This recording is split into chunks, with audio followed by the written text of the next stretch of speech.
আর একদিন শ্রী শ্রী মা রাস্তার ধারে বারান্দায় এসে আমাকে আসনখানি পেতে হরিনামে ঝুলিটি এনে দিতে বললেন।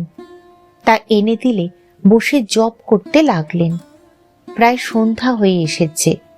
এমন সময় সামনের মাঠে, যেখানে কুলি মজুর গোছের কতকগুলি লোক স্ত্রী পুত্র নিয়ে বসবাস করত, সেখানে একজন পুরুষ সম্ভবত তার স্ত্রীকে বেদম মার শুরু করে দিলে। কিল চর পরে এমন এক লাথি মারলে যে স্ত্রীলোকটির কোলে ছেলে ছিল, ছেলে শুদ্ধ গড়িয়ে এসে উঠানে পড়ে গেল। আহা, তার উপর এসে আবার কয়েকখা লাথি। মায়ের জপ করা বন্ধ হয়ে গেল। এ কি আর তিনি সহ্য করতে পারেন? অমন যে অপূর্ব লজ্জা শিলা, গলার স্বরটি পর্যন্ত কেহ কখনো নিচে থেকে শুনতে পেত না।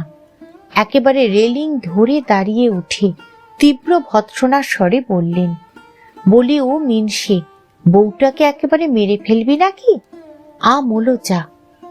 লোকটা একবার তার দিকে তাকিয়েই অত যে ক্রোধন্মত্ত হয়েছিল, যেন সাপের মাথায় ধুলো পড়া দেওয়ার মতো, অমনি মাথা নিচু করে বউটাকে তখনই ছেড়ে দিলে।